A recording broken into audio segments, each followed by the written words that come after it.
Hello folks, welcome to Unit 3's concept, Computer Hardware. These are the learning outcomes and objectives for Chapter 6. Your learning objectives are to explain the function of the central processing unit, the CPU, identify the parts of a system unit and motherboard, the SUM, describe input devices, describe output devices, compare the features of various printer types, discuss communication devices, and compare storage devices. In this class, we will be covering objectives 1 and 2, the function of the central processing unit, or CPU, and objective 2 is the system unit and the motherboard.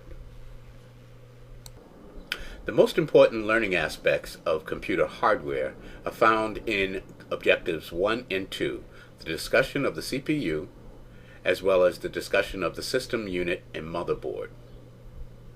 Hardware objective number 1, the function of the CPU, talks about computers perform 4 tasks: input, processing, output, and storage. It's important for you to understand that because everything happens in a cycle with computers. Hardware are the physical components of the computer. That's a conglomerate term for all of the physical pieces that you can feel and touch. Input, processing, output, and storage are performed by what are known as peripheral devices. And the central processing unit, or CPU, directs the peripheral devices to perform tasks via the instruction cycle. The instruction cycle involves 4 distinct processes performed by the CPU. They are to fetch, decode, execute, and to store. Fetch involves retrieving instructions from an input device and holding it in random access memory. Decode involves translating and converting those instructions into a computer language.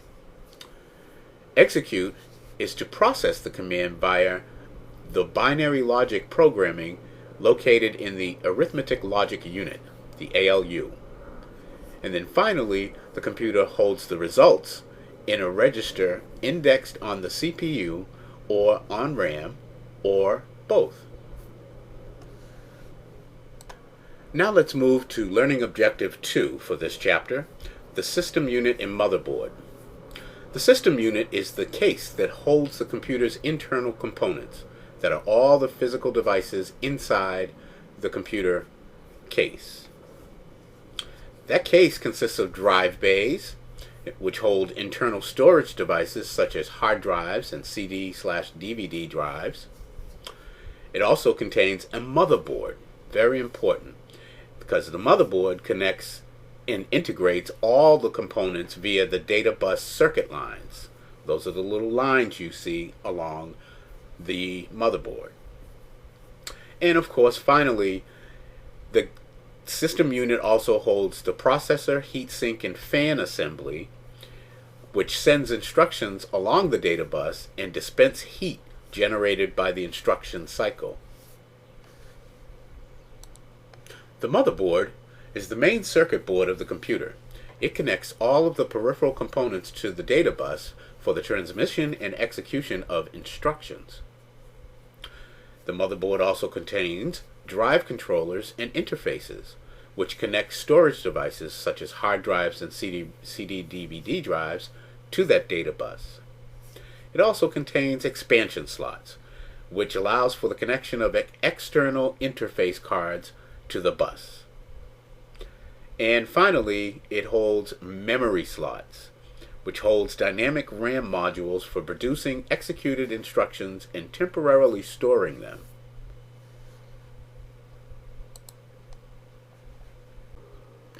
Pictured on the right are terms defining the components of the motherboard.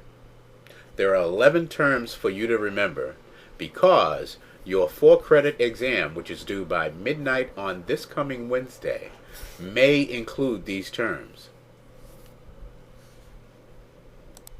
Another aspect of computer hardware which you should now be aware of after reading this chapter is the fast forward the future trends in wearable technology and virtual reality headsets and smartwatches and all of that stuff. These new trends in technology all emerge from the development and procurement of faster and faster processing technologies to be placed in smaller footprints. So just another aspect that you should be aware of.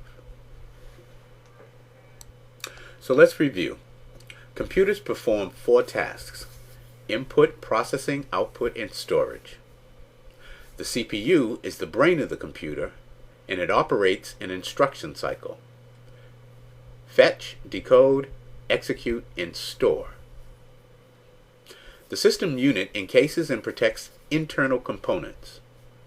It contains a motherboard on which sits drive controllers, drive bays, expansion slots, memory slots, the CPU heatsink and fan assembly, as well as a data bus used to transmit data. The motherboard components are defined on a previous slide. You should study those and be ready to have them presented to you on a 4-credit exam, which is due by February 25th. Now folks, don't get excited about that. It is 10 questions.